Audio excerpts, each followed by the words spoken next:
All right, the spring-like weather we've had recently has many of us wanting to get outside, so why not just visit the Henry Vilas Zoo? Erin Flynn from the zoo is here this morning and brought her friend a giant African millipede. This is a real treat for me to bring today. It is a giant African millipede. It's from rainforests in Africa. And it serves a very, very important function. Oh, he's going for a close-up. Yeah. It actually helps break down all the dying leaves and fruits and things on the forest floor and helps break them back into nutrients for the soil so that the plants can grow. Very, very, very important to the rainforest. As you can see, this is a giant invertebrate, which means that it does not have a backbone.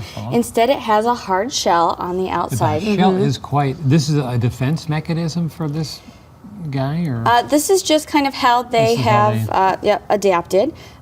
What he does as a defense is if it got really upset, it would curl into a ball to protect its head, which is a theme we're seeing in a lot of animals. After that, if it got even more scared, it would secrete a toxic fluid.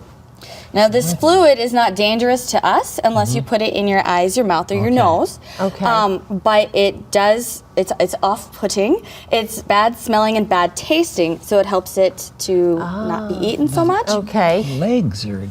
How, I mean, is this a stupid question? How many legs does it have? Not a stupid question at all. Its name, Millipede, means 1,000 legs, but it really only has about 200.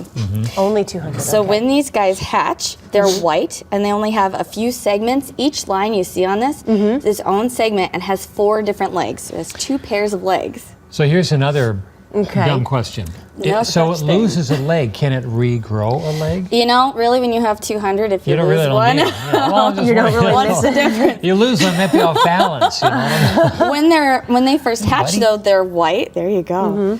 They're white, and they're very soft because their shell hasn't hardened yet. And they only have a few segments and about 3 pairs of legs. So every time they molt or outgrow their skin and get bigger, they grow more segments and more legs. So in about 10 molts, it goes from itty-bitty to this. There's about 30 to 40 segments on an adult, which is where you get that. About 200 legs. And that toxic fluid that we talked about, some primates, so capuchin monkeys and different lemurs, have actually been seen in the wild irritating these guys, biting them and annoying them and rubbing it all over themselves because it helps get rid of insects and parasites that they may have living on their skin. Wow. What do you think? He's traveling here. Wow. Okay, so we have a few seconds left, so there are some things that you wanted to tell us about. Absolutely. On March 10th, we have the Jack Hanna event at Smart Motors from 7 to 11 p.m. And children are invited to attend, but please be aware that it is an adult event with cocktails being served. And then Zoo Summer School registration is coming out, which is very exciting. So members get priority registration. If you're really excited and want to first crack at classes, please see our website for some membership. It's kind of grippy. I can feel the gripping. Oh, and that is great for walking and tunneling. Very cool. He's saying hi to you. Thank you very much. All right, we'll be right back.